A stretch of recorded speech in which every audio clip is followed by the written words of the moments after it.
If you are feeling suicidal, thinking about hurting yourself, or are concerned that someone you know may be in danger of hurting himself or herself, call the National Suicide Prevention Lifeline at 1-800-273-TALK, 1-800-273-8255. It is available 24 hours a day, 7 days a week, and is staffed by certified crisis response professionals. Astonishing Legends would like to thank Purple, Mint Mobile, BetterHelp, our contributors at Patreon.com, and you, our listeners, for making tonight's show possible. Last week, we brought you the story of Frederick Valentich, a young pilot who vanished under mysterious circumstances off Australia's southern coast during a routine flight on a beautiful evening. His final radio transmissions indicated that he had encountered something he could not explain. Something that was outmaneuvering his Cessna 182, almost playing games with him. He asked the Flight Services unit out of Melbourne if there were any other known aircraft in the area, including military, and when they confirmed there was not, he informed them that he could not classify it as aircraft either. Additionally, we welcome Melbourne resident Christopher Tyler to the show to tell us a little bit about what it was like growing up in the area at the time. He'll share some insights and details that only a local could provide as we continue to dive down the rabbit hole of one of the most baffling unsolved aviation mysteries in human history.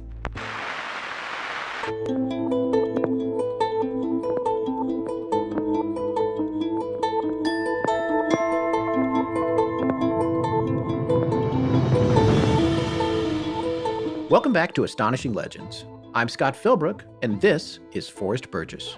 It seems to me that he's playing some sort of game. He's flying over me 2-3 times at a time, at speeds I could not identify. Frederick Valentich, 7:08 p.m., somewhere over the Bass Strait in Australia, October 21st, 1978. Join us tonight for part 2 of our series on the legendary disappearance of Frederick Valentich.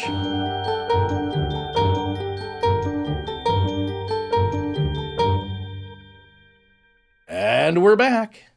Well, let's start with one of our usual warnings. This dive went deeper than we expected, so now this series is 3 parts instead of 2. Ugh. It happens. Also, a quick correction to last week's show. I had incorrectly said that JFK Jr. went down in a Cessna 182, but that was in fact incorrect. He was in a much nicer high-performance aircraft, a Piper Saratoga 2 HP.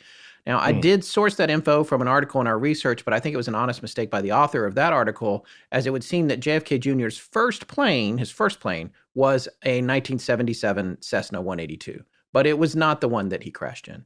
In fact, that first plane was for sale at least once back in 2004. It may have changed hands several other times since then. Registered in, as in Nancy, 529JK, as in John Kennedy. And in fact, was in the air just a week ago. So it's still flying. I was able to easily look that up. Thanks to listener Jerry Aldridge for bringing that to our attention. Yes, thank you, Jerry. And, another thing that kind of strikes me strange is that, unlike cars, if you're a pilot just starting out and maybe you're just learning to fly, or you pull together probably with some buddies, or unless you're rich and you bought an airplane, there's not a lot of choices. Yeah, that's true. Of models and brands of airplanes. Yeah. Piper, Beechcraft, Cessna, your bigger brands, and those are mostly the ones you hear about concerning private aviation. Yeah, and I think there's other ones that maybe you don't hear of if you're not a pilot or in those circles. I know that my friend who had one, his was a Trinidad Aerospatiale, I think, which was a company, a French company. And I know that it was a nicer aircraft for a private plane, the one that we took to get the burger. Speaking of which, one of our listeners, a former pilot, Rusty Barnett, said that flying out for a great airport cafe is often called going for a $100 hamburger. So I guess that's a tradition. But it plays right into what we were always saying about the idea that maybe he was just flying to fly. You don't always, you have a plane, you can get to the plane, you can afford to take it up. You don't necessarily call ahead and arrange the lobster, or you say, I'm going to go get some passengers, whatever. You're just looking for any excuse to get in the air, which I think is, of course, kind of a possibility there. No, in his position, too, what he needs is experience and air flying time under his belt. That's right. The more, the better. So any excuse to get that benefits him greatly because he needs to pass his commercial pilot's license. So that's his major goal here. Well, folks, we're going to dive right in tonight, but not before we say hello to Beth and Liam. I guess Beth ordered a hoodie for Liam to the UK that the U.S. Postal Service took over a month to deliver. So she checked and she's like, where is this? And our folks were trying to figure out where it went, and they were sort of tracking it, but it was getting stuck in different places. So we sent a second one. And it turns out that by the time the second one arrived, or pretty close to it, the first one had arrived too. And she actually went out of her way to contact us and say, hey, we have 2 hoodies now. What can I do to make this right? Wear them both at the same time. That's one over the other. Be extra warm. That's what I say you can do to honor the show. There's a kind of honesty you don't see every day, so that's very pleasant to hear.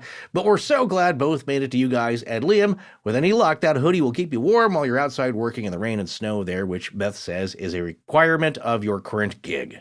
Yeah, our hoodies are nice, but I think you're still going to need a few layers under there. And maybe one over the top because it's rainy there, I hear. Yes. And it's not waterproof. It's not waterproof. It's no. not waterproof. So. Anyway, Liam, thanks so much for being such a loyal listener. And thank you, Beth, for your astonishing honesty. Indeed. All right. Well, it's time to get down to the nuts and bolts of this episode here. And we have a special guest to give us a lot of great local insight, don't we, Scott? Yeah, we got lucky with this one. And, tonight's show, we're going to cover a little bit more of the details that we didn't get to in part 1. And then we're going to really get down the rabbit hole with possible explanations and other sightings, because there's a lot more strangeness to this story than it seems like on the surface. And one of the things that we did want to do, if we had the opportunity, was talk to a local person. And we got lucky. It's a nice thing about Astonishing Legends having a global reach, is that people reach out to us from time to time.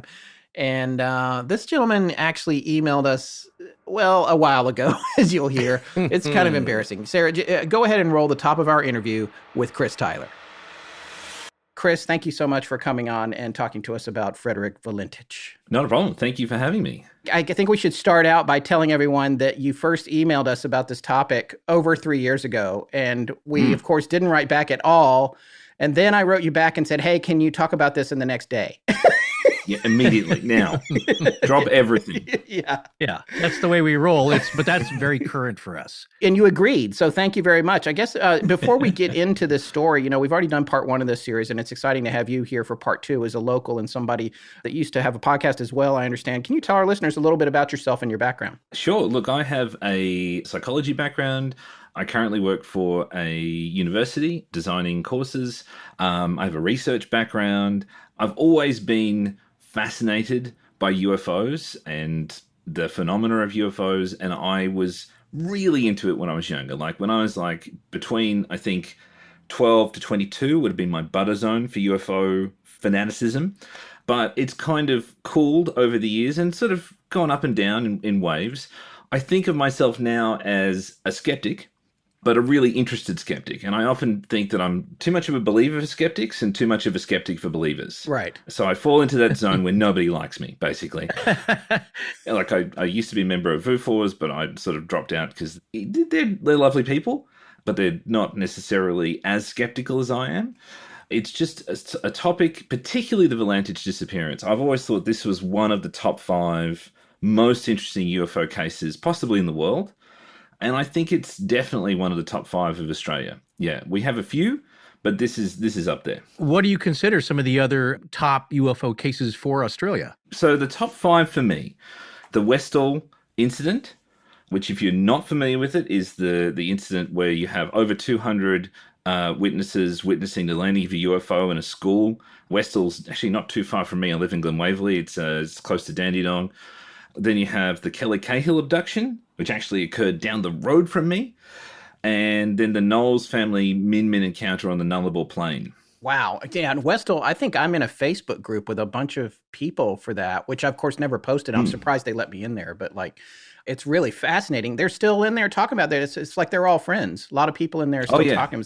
And I actually kind of want to cover that. There's a thing with school sightings, and we've touched on it before. We've talked about the aerial sighting in, I think, Zimbabwe forest. Yeah, that sounds correct. It's somewhere in Africa, but also a school sighting. West Haven. Oh, yeah. Yeah, so I have an interest in that as well. What was the Kelly case you talked about? I'm not familiar with that one. Kelly Cahill was a woman who was driving back from a party, I think in 1989, with her partner, and she was it's near Ferntree Gully. I'm probably getting this all wrong because I didn't actually write this in my notes. Broad strokes. But yeah. So she claims that they saw a light on the road, and it continuously came and went, and then eventually just stopped in front of them.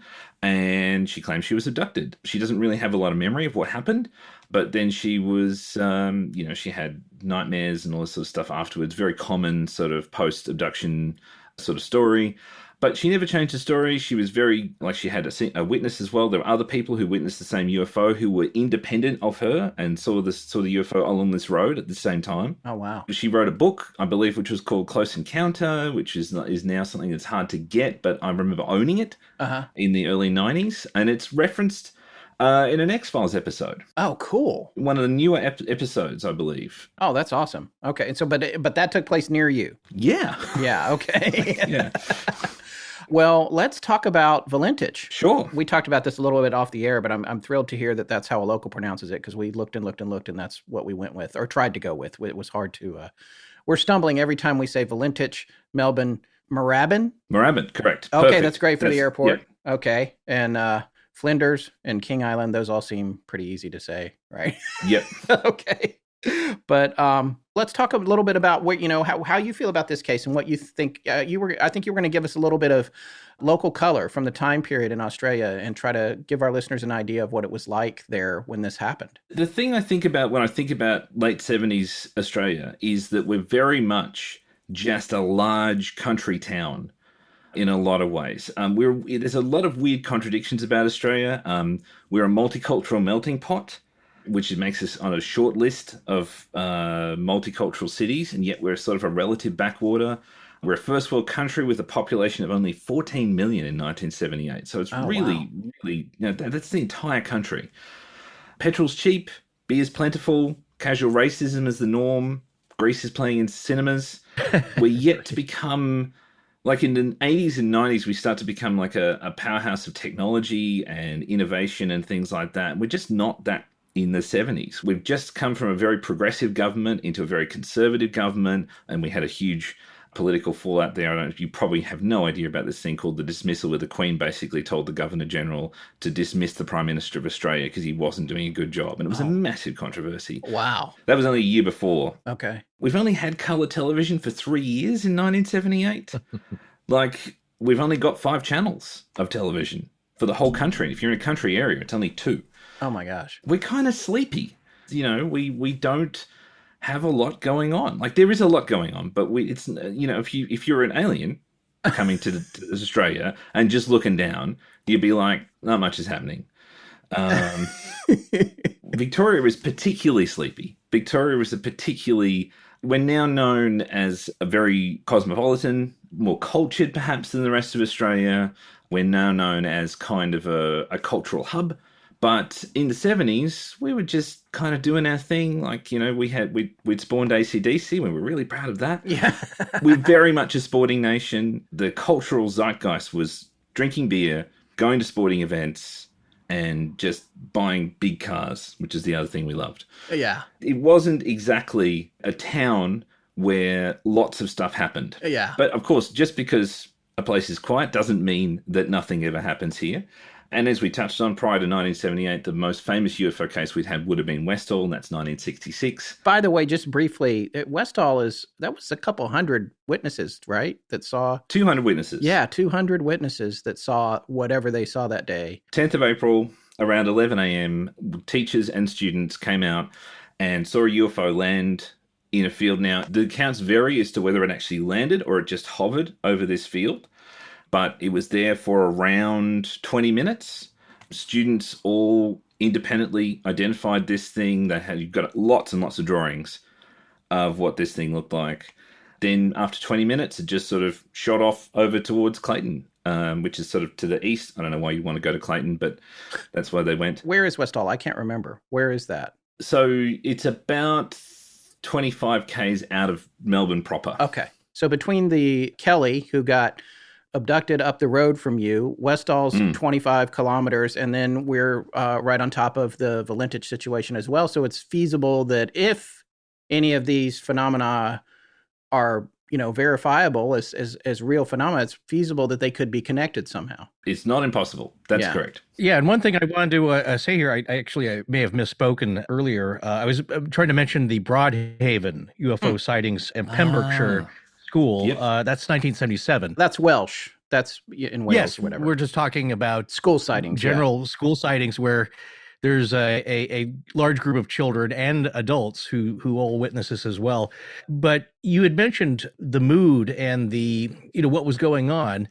And what we found in different areas, no matter what continent we're talking about, what country or region, areas with some activity kind of go up and down. So was there a lot of general paranormal activity going on, would you say, during that time, or was that kind of sleepy as well? Yeah, in the late 60s and the 70s. Look, I don't know about general paranormal activity, but I will say that in the late 70s, right up to the mid-80s, UFOs in Australia were hot. They were like the thing. And you've got to remember, in 1978, in Australia, Close Encounters of the Third Kind had just come out. You had Chariots of the Gods that had just come out. We'd got In Search Of in Australia on TV with the ancient astronauts and stuff like that. So it's not a stretch to say that there was it was part of the zeitgeist. It was part of the world we were living in. It was something that, I remember going to the library as a kid and there would be like a huge shelf of UFO books. My mother had books on UFOs. She is not a believer in any way, shape or form. She's a very Christian lady. But she had UFO books. She claimed to have seen a UFO. My grandfather claimed to have seen a UFO in the late 60s. So, it was a thing. There were definitely people interested in it, and there were definitely sightings in Australia and Melbourne. Yeah, I would say the same for the United States around that time, too. It was just kind of a cultural world phenomenon, I think, where people were paying attention. Valentich, it's said, was a fan of the Von Daniken books. So he was, like the rest of us, collecting these books, and yeah, you'd see them everywhere. People would have them in their homes, even though they didn't believe in the phenomenon per se. It was just a cultural fascination at the time for a lot of the English-speaking world, I would say, at least. Yeah, this is something that people throw up a lot about Valentich, where it's like, well, he was a believer in UFOs. He claimed to have seen, his mother claimed to have seen a UFO. He was interested in them. He'd mentioned to his girlfriend, Rhonda, at the time, when they're up in the Dandenongs, that he would be happy to be taken by a UFO if it came, but he wouldn't leave her behind. And things like that. He'd seen Close Encounters of the Third Kind and really enjoyed it. People say, oh, well, therefore he was a UFO nut, therefore he wanted to see UFOs. And I don't see that. I think that's just part of the landscape that he was living in. I think that was just, it wasn't unusual for sober, intelligent people who were diligent at their jobs. They did nothing out of the ordinary to be very interested in this phenomena.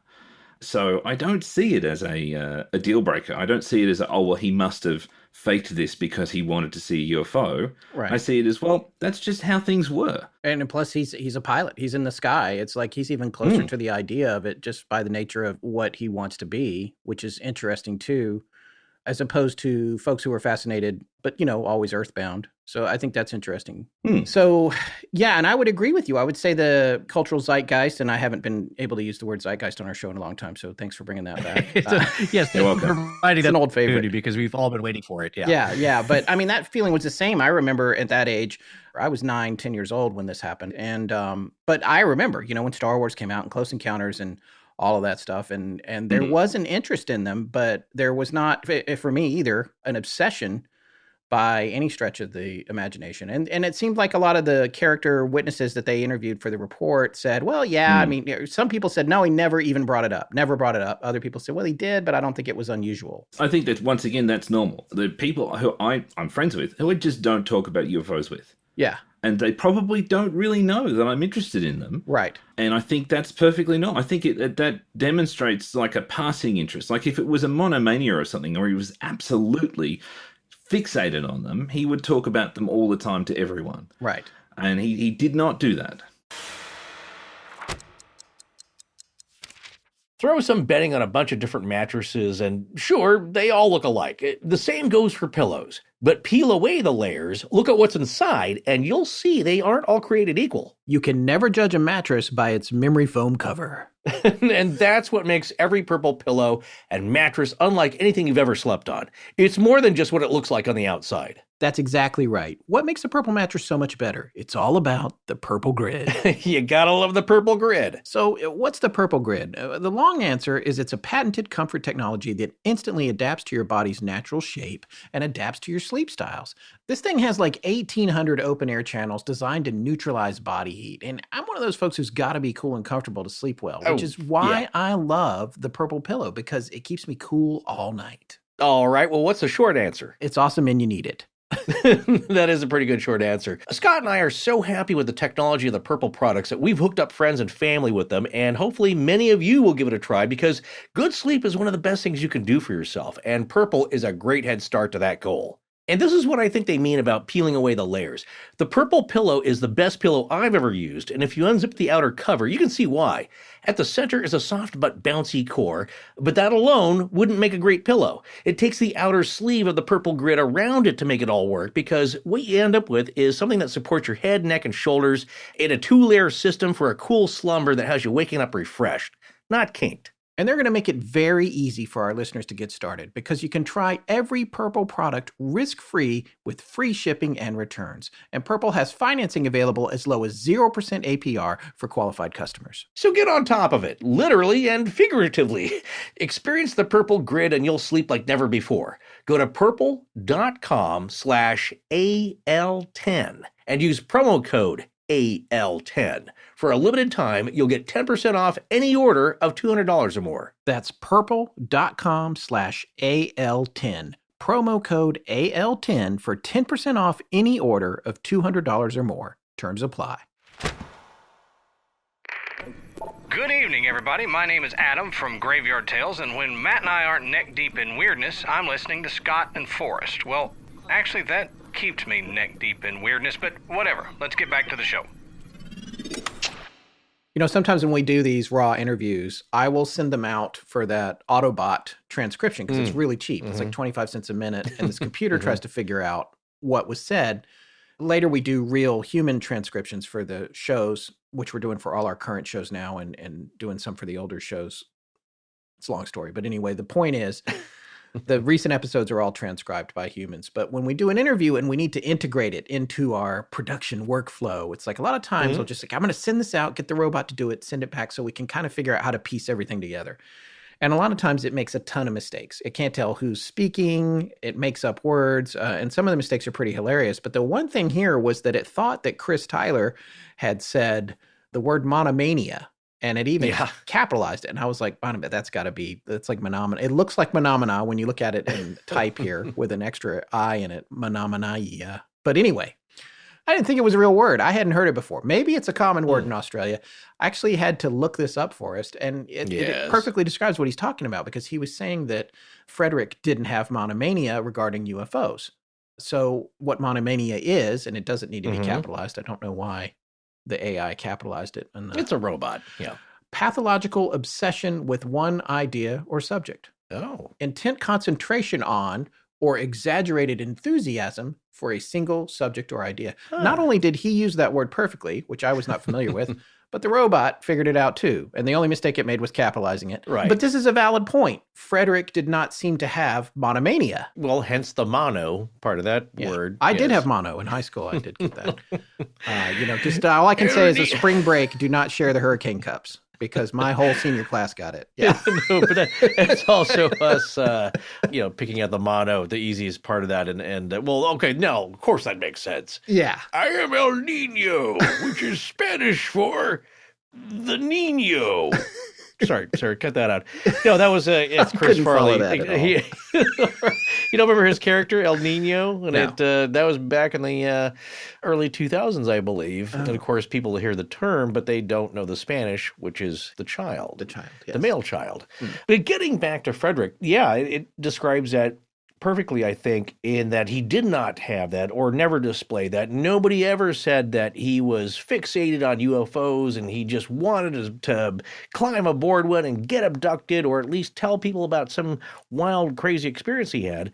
He mentioned it, and as we just heard, it was about the same level of interest as most of us during that time frame. Yeah, and I looked this up. This is an important thing to consider. Close Encounters of the Third Kind came out in March of 1978 in Australia. in February in the US, but in March in Australia. That was 7 months before this. And at the end of the movie, you go and get on a UFO. A lot of people were talking about that. Would you get on a UFO? I mean, that movie was a worldwide hit. So it's not fair to say, oh, well, he said that. I mean, because, all due respect to the inspectors who did the report for the accident report, probably not a bunch of close encounters watching guys, this team of accident investigators. No, but I have a lot of respect for their inclusiveness of ideas and their openness a little bit, as much as they can be. But starting off, that was the mood. And that's why it was great to hear Chris describe the mood in the late 70s in Melbourne, and Southern Australia and all of Australia. And also it matches up a lot what's going on in my neck of the woods, where I was growing up, where you were growing up, all the United States, Canada, Mexico, pretty much everywhere. I don't know why I listed those. Yes, I'm talking about the world. People, well, there's probably Canada, parts of the Mexico, world where... for Americans, that's the whole world. That's us, right? Well, it's no, us, and then those guys above us and the guys below us. I will say one thing. Yes, as dopey Americans, we tend not to consider other places outside our own state even. Yeah. And so what we have to realize is that South America, Central America, Mexico, they're really more accepting of UFOs. And yes, that's true. The research and the study. Argentina, especially. Yeah, well, they get a lot of it. That's the thing is that after a certain point, it's like you get it so much in the night sky. I was watching the short-lived series Sean Ryder on UFOs, and he used to be with the Happy Mondays. Oh, did you know that? He was the lead guy, I believe, one of the lead guys. Very interested in UFOs because he saw one as a youngster himself. So he goes down to South America, and it is one of those things where it's, they have a night scope pointed at the sky. You'll see some weird movements that aren't like meteors or meteorites because they go off at slight angles. Yeah. But they're tiny dots. And so that's another thing we're going to bring up here when we're talking about celestial navigation and the weather conditions, and could it have been mistaken? Could Fred have mistaken these lights for planets or stars or meteors or whatever? And how likely that is. But there's a lot of activity going on. And so, it's all over. And you have more concentrated areas, certainly. But I remember growing up and being not too far from Canada that, it's not like it stops at the border. It's not like they stop having interest in it, but their attitudes are slightly different. I think that's what was great to hear Chris talk about, is the attitude and the acceptance levels that people didn't really, they weren't really dismissive of it, and they weren't really freakishly obsessed about it, but they're more open to it, and it's like they're more open to talking about it. If you bring it up, you're not immediately labeled a nutcase. Yeah, I agree. Well, here's something else I wanted to touch on before we get into our next segment with Chris. And we did talk about this a little bit in part one, but I just wanted to reiterate that the weather that day was really good. And I wanted to read from page 102 of the report, the government report from Australia, which I thought this was interesting just to get these details. Not going to read it all, but just to get an idea of the conditions Frederick Valentich was flying in when he went up that night. This is from the Bureau of Meteorology, Regional Office in Victoria. The heading over that is the Department of Science and the Environment. At the top of this, it says, missing aircraft VHDSJ, Bass Strait, 10/21/78. And I'm reading that the right way instead of the way the Australians write it, which is backwards, where they put the day first. Oh, dear. On the evening of, here, I'll do it just as it's written. On the evening of 21/10/78, a broad ridge of weak gradient extended westward from eastern Bass Strait through southeast Victoria to Adelaide. Conditions were perfect for night flying over Victoria, with scattered clouds at 5,000 to 7,000 feet, scattered cirrus at 30,000 feet. Visibility was excellent at about 30 kilometers and more. Temperatures at 0800 Zulu ranged from 25 to 27 degrees Celsius north of the ranges to 21 south of ranges to 17 Celsius at Cape Otway and Wilson's Promontory, and 15 degrees Celsius to 13 degrees Celsius at King and Flinders Islands, King Island being his destination. So we're essentially looking at the 60s here. This is very nice weather. Yeah. The lower seabird temperatures indicate a shallow surface inversion below 1,000 feet. This probably accounted for some haziness about Cape Otway. Surface winds were very light, being less than 10 knots throughout Victoria, with slight sea breezes about the coastal fringe. State of sea reported from Cape Otway and Wilson's Promontory was smooth seas with low swell from the southwest. The oil platform at Kingfish A reported a calm to rippled sea with a 3-foot southwesterly swell. Barometer readings ranged from 1,022 millibars at King's South to 1,023 millibars at Flinders Island and Melbourne, 1,024 millibars at Gabo Island and Wagga to 1,021 millibars at Mildura and 1,022 at Mount Gambier. So you can see the weather is fairly consistent. The barometric pressure is fairly consistent. There's more mention of the winds, which, change at certain altitudes, but it's all very mild conditions. And the crux of this is, you know what? It was a good time for flying. It was a good weather for Perfect flying weather, yeah. So we just wanted to reiterate that for people that are thinking about the various reasons that he might have gone down, things that could have contributed to an accident if it wasn't the craft that he was reporting. Well, in the next section here, we wanted to talk a little bit about this wreckage that supposedly was sighted and some part of the search. Now, we already mentioned early on in part 1 that there was lost time in the search. There was one point at which an Orion aircraft spent a long time trying to direct a surface vessel to an oil slick. And there was another time when an aircraft sighted some wreckage but couldn't get a fix and had to fly up to a higher altitude to get a fix. And when it did, it lost sight of whatever it thought. And it wasn't sure that it was wreckage. That's just what they thought. And then they never could find it again. That one sighting for me is the biggest question mark in all of the search. What did they see? But by the same token, the implication from the report and all the professionals that were talked to was that even if you lost track of that, oil would have been seen. An oil slick would have been seen wherever the aircraft went down if it went down in water. There's no escaping that. And they did find the one oil slick, but as we said in part 1, and we'll touch on again tonight, it was analyzed and found to be most likely marine oil. Yeah, not aviation. Not aviation oil, and also it was huge. It was a huge amount. It was more than would come out of a Cessna. But one of the things that stuck in my mind was that filmmaker who we talked about last week, who came forward to Frederick's dad, Guido Valentich, and said, hey, I found the aircraft. I found 3 aircraft a couple miles apart, and they're shaped in a V, and this one is your son's airplane, and the fuselage is a little twisted, but I can bring it up. I'm trying to make a documentary.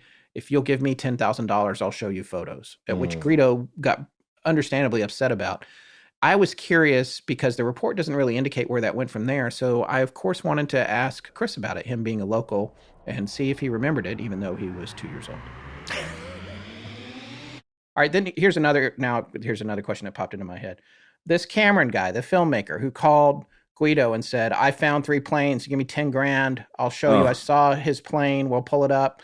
That's in the report, but it doesn't follow up at all. It just says that there was this thing, there's the money. Guido seemed to be upset about it. They didn't follow through with it. He was. He called the Department of Transport and said, I'm concerned. This is not funny for me. Right. This is my son. That begs my next question. What happened with that? Did they ever find nothing? No aircraft? The guy never said where they were or what was there. No. Like after he didn't get the money, a few years later, he didn't get someone else to fund his film. Nothing happened, and no one knows where the aircraft were that he was talking about, if they even existed. No, if they even existed, and it doesn't seem. I've never seen a follow up. I've never heard anything about it. Yeah, I've never heard of this guy since. Yeah. And no other local shows or anyone that you know has done any side scanning sonar or any kind of like in search of like dropping something down and mapping the Bass Strait and looking for the aircraft off Cape Otway or anything like that. No one has done that kind of imaging. Not specifically that I know of to look for the Valentich plane. Yeah. No. There's probably been, it's a busy trafficked area. Sure. And I would be surprised if there hadn't been sonar or radar sent down just to see what's down there. Yeah. Just not just idle curiosity, because there are other planes have gone down in the same area or same vicinity. Yeah, that was a question. There's other planes and ships. There's obviously cables probably between the mainland and Tasmania, I would imagine. Absolutely. Yeah. Well, we run our internet from Tasmania. Oh, it goes from Tasmania to you? It goes from Is that where that? Yeah. Well, and that's the question, though. It occurs to me now that I said it kind of flippantly in part 1 that there weren't any other known Cessnas, but I actually didn't look that up. Do you know? Are there other private craft? Private craft, no. Commercial craft, certainly. Yeah. But not private craft. Not that I know of. Okay. But ships go down. Yeah, it's a well-trafficked area, and it's known as a treacherous piece of sea. Right. It's in the westerlies, right? Really bad, really intense wind. Really intense wind. Yeah. But it was not the day he flew. It was a beautiful, calm day. Calm, clear, beautiful. Perfect weather for flying. Everybody agreed it was perfect weather for flying. So, Scott, what's your take on this documentary Filmmaker? Because as we know, having trudged around in that world a little bit, a lot of projects usually, well, most projects don't get off the ground. And they're sometimes very dedicated and genuine people behind them. Sometimes there's people that, they're trying to work an angle, let's say. Yeah, this is a loose end that bugs me, frankly. And if we had come to this story a little bit sooner than just a few weeks ago, I would want to really follow up on this. I would want to try to track this guy down, or if he had kids or, whoever might still be around, and figure out what was going on here. Because I would be curious to know. It's like, oh, yeah, he's a con artist. This is all he, Right, he actually wound up in jail for doing X, Y, and Z. Or it's like, no, he actually went on to make a documentary in New Zealand that was really well received. And it's like, because I want to know whether or not to believe if that guy did find something. Here's the thing about this, and something that I think you and I have both learned, is that sometimes people with bad morals and ethics do find stuff. Yeah, it's not contingent on their character. Yeah, no, just because they're contributing to a solution to the mystery doesn't mean they're a Disney character that's going to be nice and sweet and help you out. Sometimes it's a jerk, or look at what happened to Indiana Jones when he's like, yeah, throw me the idol, So in this case, I just want to know what he found. Did he actually find something, or was he fully making it up? I mean, and that's the thing. So we've looked at scenarios, let's say, like the Alien Autopsy film, where there's competing motivations for different reasons. And of course, like I said, a lot of times people are wanting to get a project done, and they'll come at it with a bit of a crazy angle, or this person may have genuinely had a lead on something. And if that's the case, I want to know what that is. Yeah. Well, and then the other thing here is that we were talking about what's the travel like in the Bass Strait, extending eastward to the Tasman Sea. And what we've learned is that it's very well traveled, but it can be treacherous. It can be extremely treacherous, and especially the part that you're talking about on the eastern end of it. And we're going to be talking about that ourselves here a little bit more tonight. One of my favorite books that I've ever read actually takes place in the eastern part of the Bass Strait. But before we get into that, one thing that I did want to come back to a little bit was that oil slick analysis. And like I said, I know we said it in part one, and I apologize if I'm being a little redundant. We just want to make the facts crystal clear. I think that's perfectly fine, because I don't listen to us all that carefully either. So I really don't expect anybody else to. Oh, I'm doing stuff, Yeah. if I have to listen to the show. So there are things that keep coming up that I think get knocked down pretty successfully as far as proposed reasons that maybe make more sense, but there are also a lot of speculations that have been going on since the case happened in 79. So I think there are some good arguments against those, and some ones that maybe leave the door open for some theories. But in this case, we want to revisit these things so we can be really clinical about this, but also entertaining. Looking at this and looking again at the report, in page 161 of the report, there is a letter from the Department of Defense, the Materials Research Laboratories, which summarizes what they found with the oil. And again, I mentioned this before, but I'm just going to restate it again right here. Both samples yielded very small quantities of hydrocarbon oil. However, the analyses indicated that these were more consistent with bunkering fuel oil than with either gasoline or lubricating oil. The peaks observed fell into a range somewhat between these two materials and hence could not be attributed to either. And so what happens here is that investigator Smith includes in the file, he's one of the 5 investigators. His initials are I.S. Smith, which is great. So it's his Smith. But his letter here, which he's responding to someone named Mr. Keene, I can't remember what precipitated this letter, but it sums it up very concisely. The Materials Research Laboratories analyzed a water oil sample obtained from Bass Strait at the request of the Department of Transport, and they have referred your letter to this office. It was determined that the oil contained in the water sample was fuel oil and not of the type used in the missing aircraft. So that's the official investigative conclusion on that. The other thing I wanted to talk about was this thing that happened on November 21st in 1978. I was surprised to see this in the report. There's not a whole lot of follow-up on it. And this seems like maybe the investigators stumbled across this because of a newspaper article, and then they made their notes on it. And so this is interesting. So the article is pretty short, and it comes from the Sun. This is from 22/11/78, or for Americans, 11/22/78. That's when this article was printed. It says, plane wreck scene. A pilot yesterday reported he had seen wreckage of a plane in Bass Strait near where Melbourne pilot Frederick Valentich vanished. The Transportation Department said the pilot, flying a Cessna 337 from Melbourne to King Island, circled over the area at 12:31 p.m. but could not see wreckage a second time. The department said any wreckage at the spot, 48 miles north of King Island, would be in 30 fathoms or 60 meters of water. That's 200 feet, which is the rough average depth of the Bass Strait. Seas were rough and a gale warning was out. The department said planes and ships using the area had been alerted, but no search was planned yet. Valentich, 20, in a single-engine Cessna 182 vanished on a flight from Melbourne to King Island on October 21st. Minutes before his radio went silent, Valentich told air controllers that a large object was hovering above him, and it was not an aircraft. So that's the article, which the investigators, I can't tell if they actually talked to this gentleman. I think they did, but they've got some notes here and they're handwritten. So you have to forgive me for a second, whichever investigator took these notes of these five guys. And it says here, King Island, Jacka track, whatever that means, saw shape of fuselage, orbited, but couldn't see it again. Water rough, white caps. Pilot didn't say anything. Yeah, see, they did talk to him, or they investigated this a little bit. Pilot didn't say anything until he was back at King Island. If it had been important, suggests he would have reported immediately.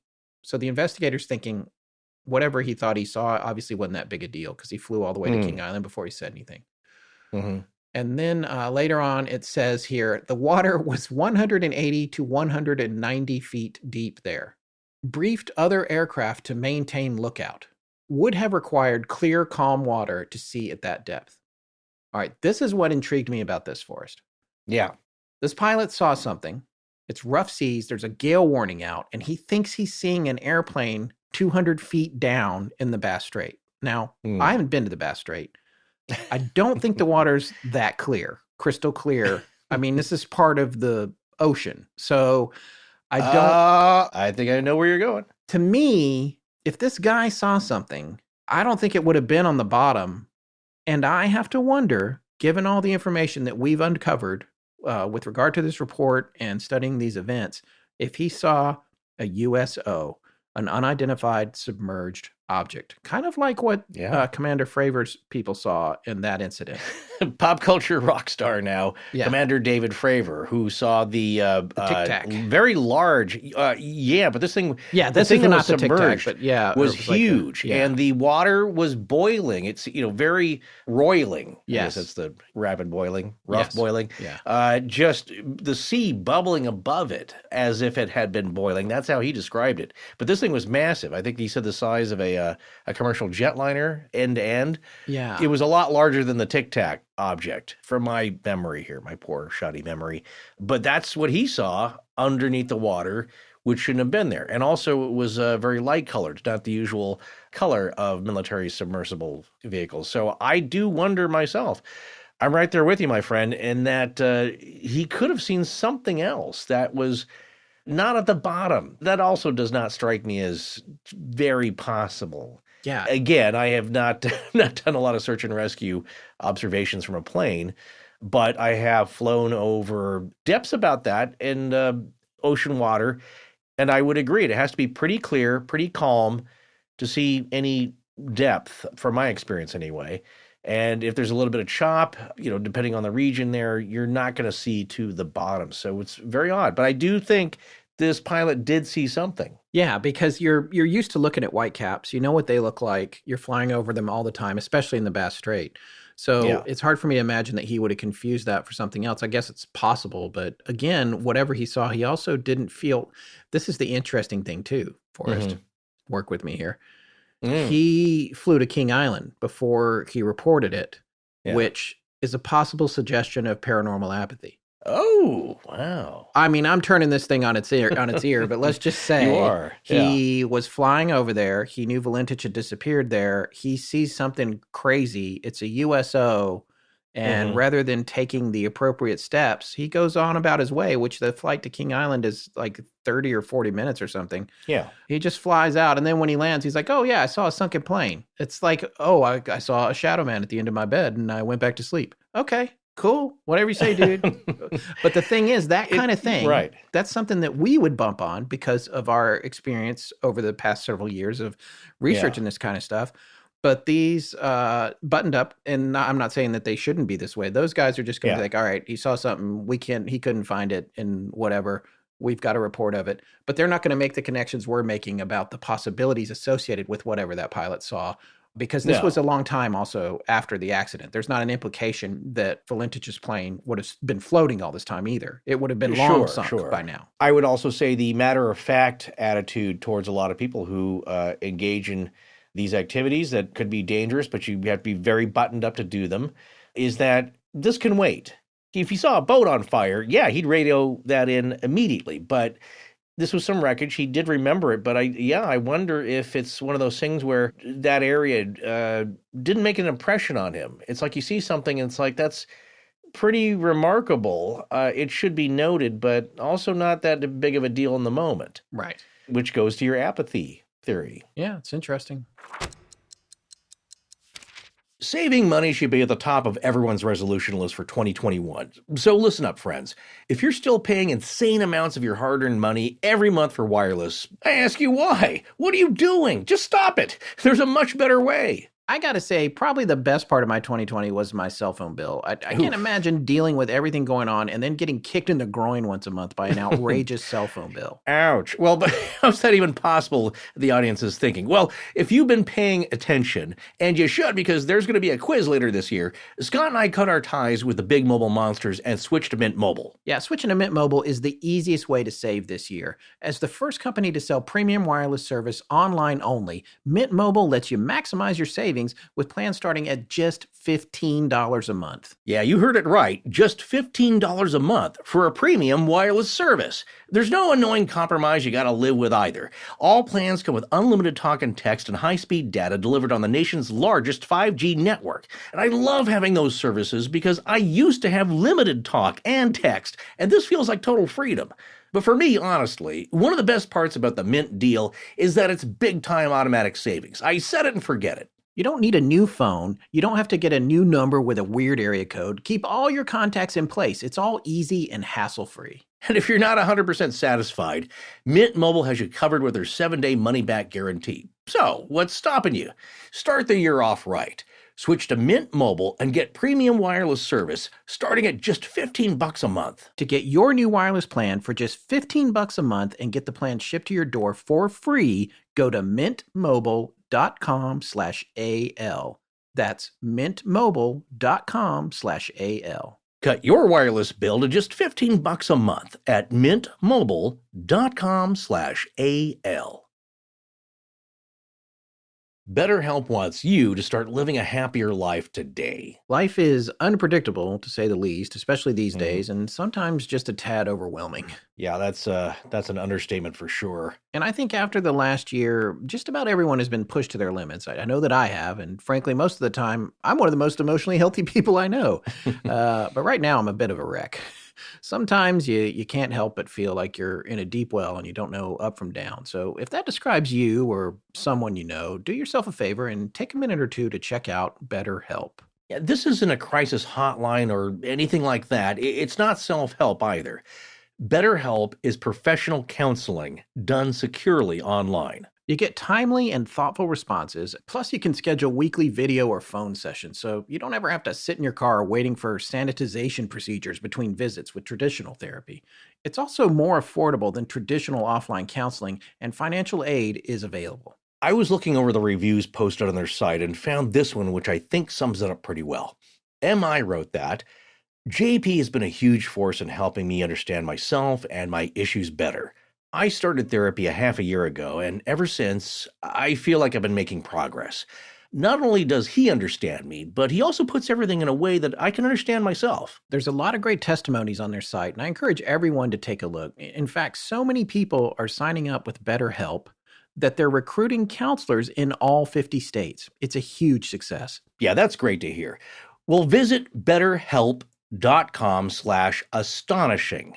That's better, HELP/astonishing, and join the over 1 million people who've taken charge of their mental health with the help of an experienced professional. They have a very special offer for Astonishing Legends listeners. You get 10% off your first month at betterhelp.com/astonishing. Once again, that's betterhelp.com/astonishing.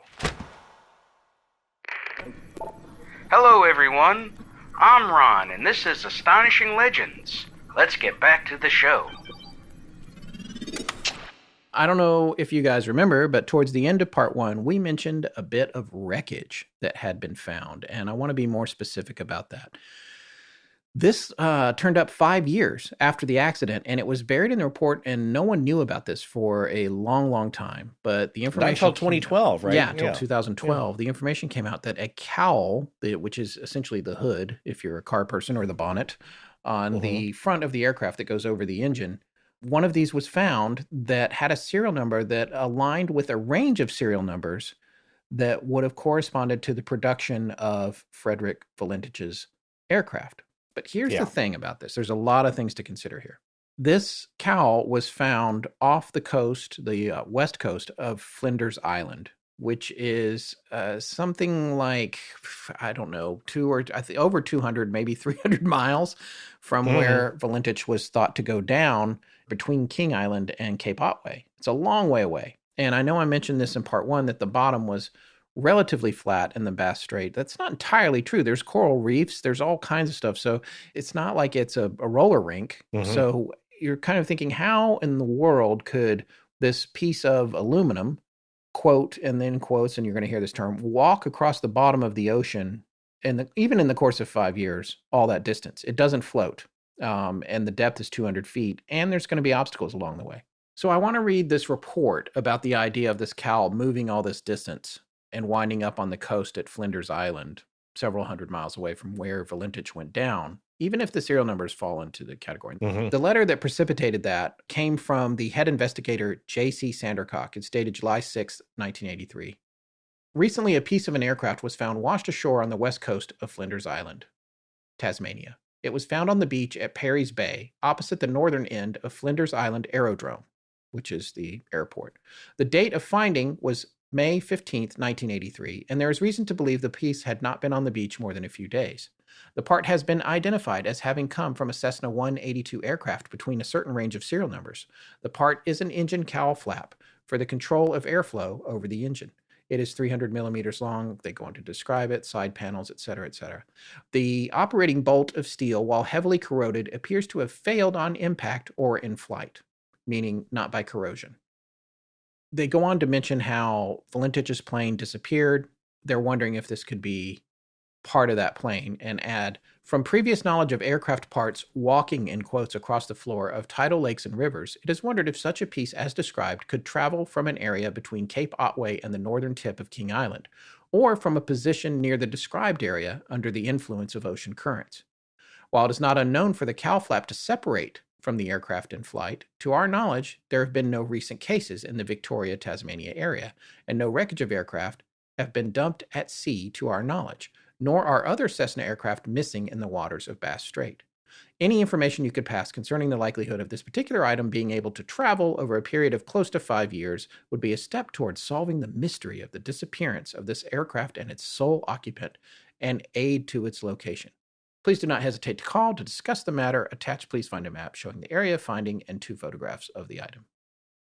So that was the letter that they wrote trying to figure out if this piece could have walked across the bottom of the Bass Strait. So in response to this request from the chief investigator, J.C. Sandercock, the RAND Research Laboratory, which is the Royal Australian Navy, wrote the following. I refer to your letter dated 6 July 1983, where you discuss aircraft parts washed ashore on Flinders Island. Examination of our records of near-bottom currents at the Kingfish B site showed unusually large currents on Julian Day 81, 1983. In this case, Julian Day, I believe, means reference to the first day of the year, 81 days into the year. This resulted from a storm, and again on Julian Day 96. The bottom currents on day 96 exceeded 0.5 meters per second when the flow was in an easterly direction. Such large currents constitute an unusual event. Our results are stored as 17-minute averages, and only 2 in 1,000 exceed 0.5 meters per second.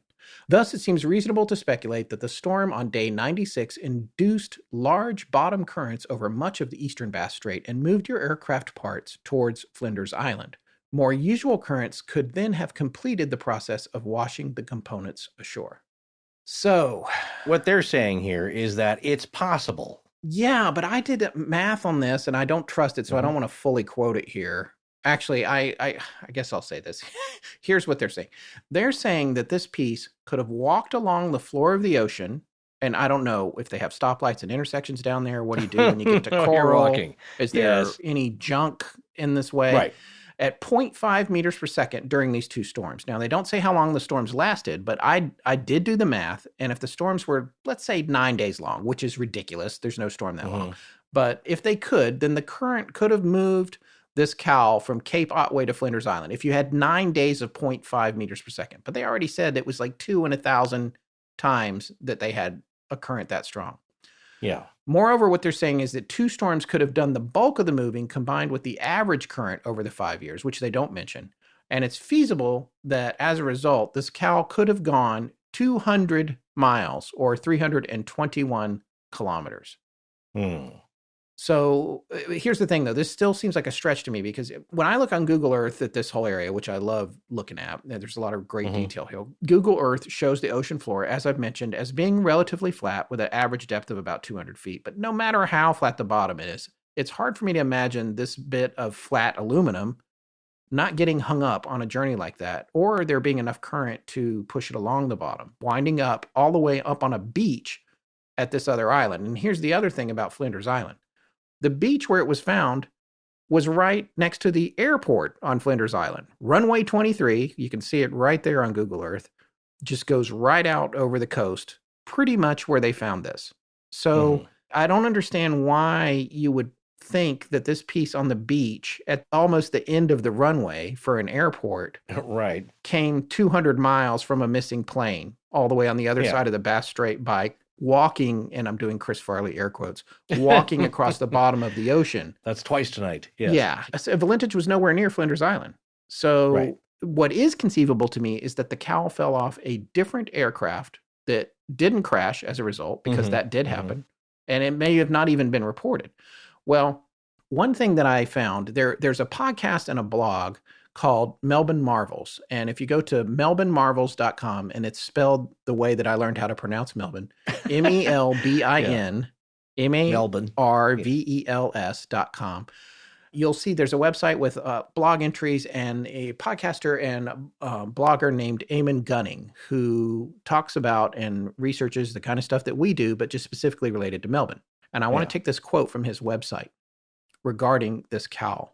There had been 2 other known events when Cessna aircraft taking off from Flinders Island Airport had lost the same piece of engine cowl flap. Given that this piece was found so close to the runway, it is believed to be more likely to have come from one of these planes. Modern scientific analysis would be capable of determining whether the piece had been in saltwater for 5 years, but unfortunately, the debris in question has been lost by the Department of Aviation and so is unavailable for testing. Yeah. Thank you, Mr. Gunning, even though you didn't give me permission to read that paragraph. I'm sure he's fine. It's the code of podcasters. It's the code of podcasters. Yeah, go check out his podcast, Melbourne Marvels, and we'll have a link to it in the show notes and a link to where we got this from. But he has obviously talked about Valentich. You're not going to be there doing a show on stuff like this without doing that. So pretty interesting stuff. Of course, I wanted to ask Chris about this and what his take was on the whole cow. So let's go to that now. Well, all right. I want to ask you one more question pertaining to the incident itself. Please. This question is about the cow that turned up on Flinders Island. And I know that people are pointing that to as, it falls in line with the serial numbers for the production range on the 182 that he was flying. But in the report, because I know you've seen the report as well, in the report, there's this whole analysis with these folks at the lab, the government lab, suggesting that this cow could have walked across the bottom of the ocean we do miles here. What is it, 300 miles? I can't remember how many kilometers it is. A long way. Be about 450 kilometers. 450 kilometers over the course of 5 years, primarily based on 2 really big storms that arrived and may have done most of the work and the rest of the time it crawling. Now, we're obviously not oceanographers. It looks like from Google Earth that the seafloor for the Bass Strait is relatively flat, really, not particularly mountainous or anything like that, and a consistent depth of around 200 feet. So they were suggesting that this piece could have, and they put this term, walked across the bottom of the ocean to Flinders Island. Over the course of all that time, maybe these 2 storms were moving it at half a meter per second during the storms. But it just seems crazy to me that that piece could go that far, and there's no definite connection to his plane. And on top of that, the thing that bothers me the most about it is that it was right off the coast of the airport at Flinders, like right off if you're taking off from there, and there's a known thing with these cows coming off the planes, not common, but it happens. Yeah, it just seems to me like that came off a different plane and fell onto the beach or just near enough the beach to wash back up on the beach from the airport at Flinders, which he was nowhere near anyway. And it's just an unreported problem that somebody had with their aircraft. My personal theory is that an octopus used it as a hat and walked from. Octopus hat. That's a good point, actually. That's a valid point, though. Like some biological interference. That's actually... To me, it's neither here nor there. Yeah. It's interesting. It's not a complete serial number. It just means that it's from the series, as you say. It's the series of planes that were built, and more than 5 of those were built. And these cows do actually come off. We know that. More than one of these planes have crashed. Yeah. They do get decommissioned and disposed of as well.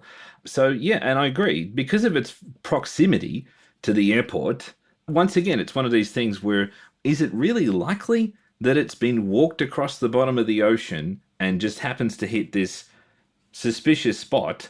Or is it more likely it just came off a plane? Right, yeah. We're reaching for explanations because we don't like the possibility of an alternative explanation, rather than going, you know what, it maybe it's from his plane, but it doesn't seem likely. And it's not going to float. And it's pretty flat, too. That's the other thing. I don't see the current catching it. It's not like it has a really dynamic surface.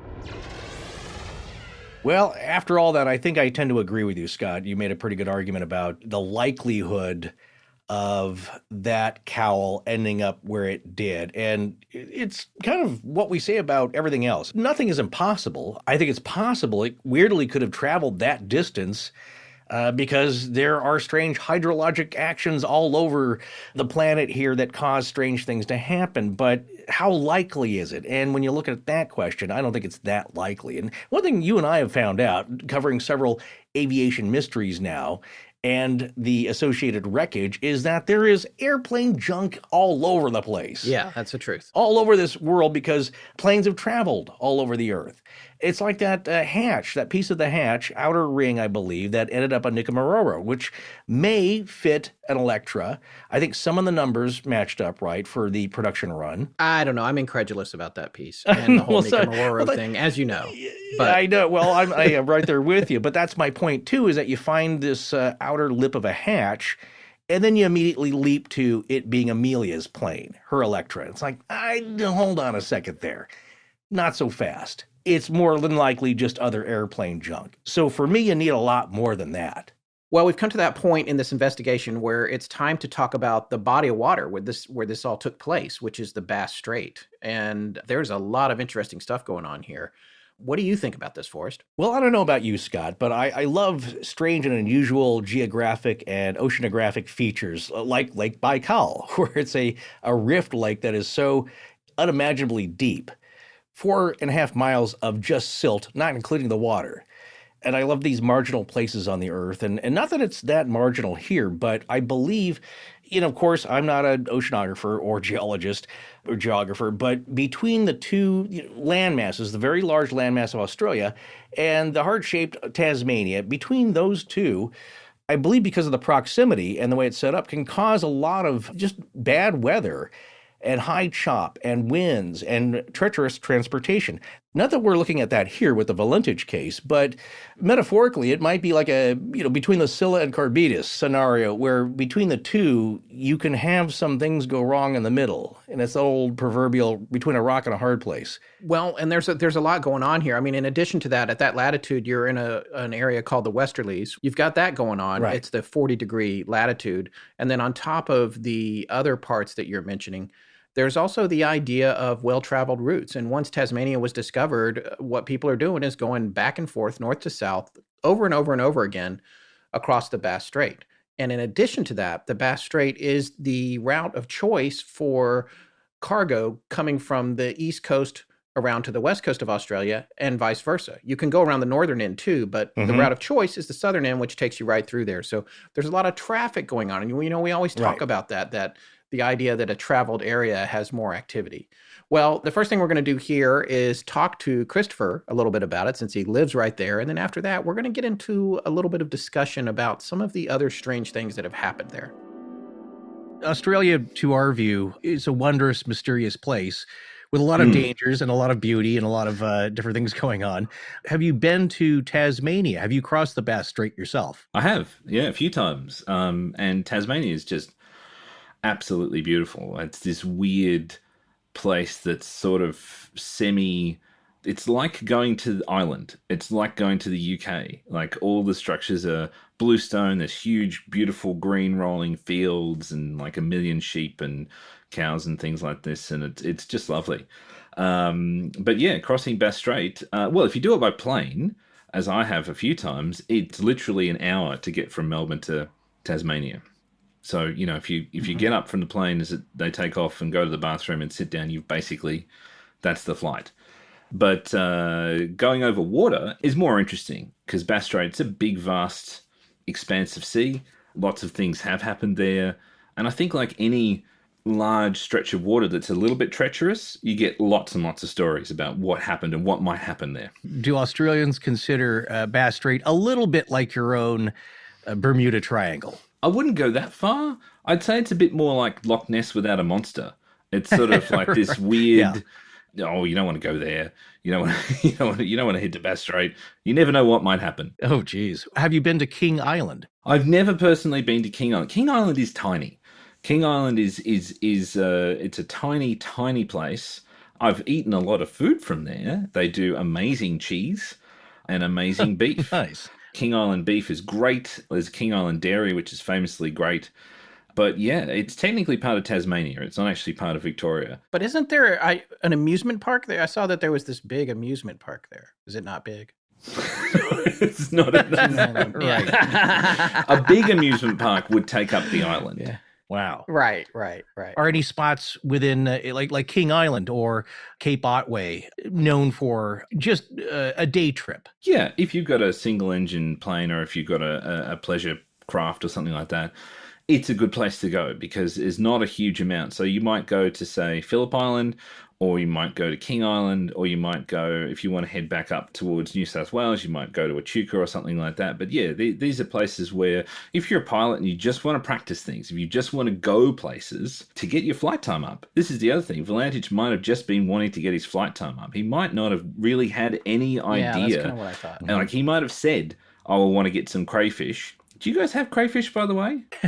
No, we have. It's kind of an unambitious lobster. Yeah, that's what I was like, is this a lobster? I was concerned that I would be confusing for our audience. So I was like, we're going to just call it lobster. Yeah, it's basically a lobster without the big claws. Oh, interesting. Yeah. Okay. Here in the States, we have crayfish or crawfish, depending on how you pronounce it regionally. And, we also known as crawdads, but they're tiny and they can be found in rivers and streams as well. And so like in Louisiana, you'll have a big boil up of a lot of them because, of course, you have to eat a ton of them to get a meal. Yeah, no. They're more like shrimp, freshwater shrimp or something. So, but these are larger, like a lobster. Yeah, they're big. Yeah, the size of a lobster. And they're freshwater or saltwater? Saltwater. Okay. So yeah, they're the size of a lobster, but they have a big tail, and so you just snap off the tail and you grab some lemon and you have a crayfish. Yeah, and they're great. Scott, do you like lobster? I love lobster. Okay. I do. I mean, I'm not feels- obsessed with it. You know, some people Yeah. are like obsessed with getting lobster. I'm a little bit more of yeah. a steak guy, which I'm trying to wean myself off of that. It's not politically correct anymore, but man, do I love a good steak. I don't eat it that much, though, to be honest. All those rich, fancy meals. I love Alaskan king crab legs, split down the Yes. middle. They're the size of small baseball bats. Yeah, it's all really good. You're These killing sound me. I'm on a delicious, though. diet right now and quarantined. I haven't sorry. had any of that stuff in a long time. So We'll just lay off the butter. But no, that sounds delicious. You put a little lemon on it. That's what he was talking about. Yeah. And the reason I'm making that point is that it's worth a trip possibly for Frederick to go grab these. especially if he's picking it up for the boss, maybe, you know, Yeah, or not the that's- boss, it's- but his the squadron commander that he's trying to impress. So Yeah, it's a treat. He's not just going to get a tilapia fillet. right.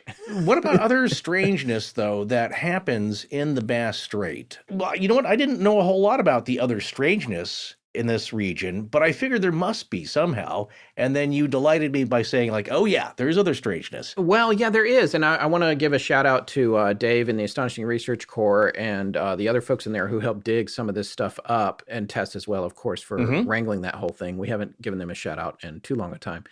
But they came across some interesting stuff with other incidents there. And I thought it was interesting what Christopher said, too, about, well, it's like the Loch Ness Monster without the monster. There's things happening, but it's not quite enough to even say the Bermuda Triangle. Of course, now people are like, well, you know, it's a normal amount of stuff's going missing. But That is a good point, because I believe that, too. It's the law of averages, in a sense. yeah, there's a lot of traffic. Yeah, when you have a lot of traffic, stuff's going to happen, and Yeah. just peripherally, and because it's human, and by our nature interacting with a sometimes unpredictable Earth, weird things are going to happen. And I believe that's part of it. But also, along with that, that doesn't rule out everything. And I don't believe that everything is explainable in a mundane fashion. And I believe, it's going to happen here, if it's going to happen anywhere. Yeah, and some of these stories are they're still a little weird. And so I'm going to share some with you. This is a mixture of stuff that the Astonishing Research Corps dug up, that we dug up, and that also comes off the Wikipedia page called the Bass Strait Triangle, which it didn't really start to be called until after Frederick's plane disappeared. But what you're going to find out here as we get through part 2 is that there's other incidents in the area, not even just the Strait, but we're going to hear about something in New Zealand, that they are strange incidents. There's a lot of activity here, but it's not necessarily centered in the Strait. But let's talk about the Strait for now. For one thing, as I said earlier, it's a route of choice for ships going from the west coast to the east coast or east to west coast of Australia. And on top of that, most of the air traffic between Tasmania and the mainland of Australia flies over or next to the Bass Strait. I'm going to share something here. This is a direct quote from Wikipedia. Hundreds of vessels from small yachts and fishing craft up to the size of bulk carriers have come to grief in Bass Strait, running aground on the coastline, hitting reefs, or on river bars while entering port, or foundering due to stress of weather, some dozens being lost without a trace. Yeah, here's some examples. The British warship, this is one of the more famous ones, HMS Sappho in 1858, in which well over 100 lives were lost and no positively identifiable wreckage ever located. In 1906, the SS Ferdinand Fischer, a German cargo ship, disappeared.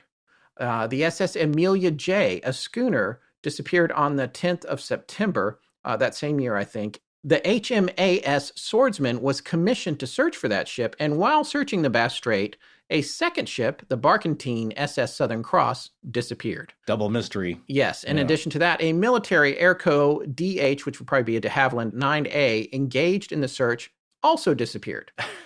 Which we've seen this It's before. Flight 19. Yeah, all the people in the search are now vanishing. The Martin Marauder. Yes, exactly. Now, eventually the wreckage of the SS Southern Cross was found on King Island. The SS Amelia J, however, was never discovered and hasn't been to this day, and neither was the de Havilland 9. So that's kind of weird, you know, when all that stuff happens, like you said, Flight 19. And here's from a listverse list, which had stuff on it that we've mostly already talked about, but I thought this was an interesting piece from that. This is truly bizarre incidents from the Bass Strait Triangle on this, and it's this turned up in the Astonishing Research Corps again. This was written by Marcus Lowth, Lowth, and published on February 11th of 2018. I thought this was pretty intriguing. That's why I left this one in here. In 1944, a strange dark shadow came out of nowhere and flew beside a Bristol Beaufort bomber for almost 20 minutes over the Bass Strait. Then, without warning, it shot upward at an amazing pace and vanished. 2 years earlier, in 1942, an Australian fighter pilot took his plane over the Bass Strait after orders to investigate reports of strange lights made by fishermen. As he surveyed the area, a huge bronze disc came out of the clouds and settled alongside the plane for several moments before vanishing as quickly as it had appeared. So the Wikipedia page goes on to mention a bunch of World War II training missions that were lost, but that has been chalked up to inexperience and common factors that led those same pilots to crash on the ground as well. It was sort of typical of those type of operations. Then, of course, in 1978, we have Valentich's disappearance. And after that, here's another one off the first list, which I thought was interesting. It says, whether there is a connection or not is unclear, but in the immediate weeks before and following the Frederick Valentich encounter, a wave of strange sightings broke out across the coastlines of Tasmania and Victoria.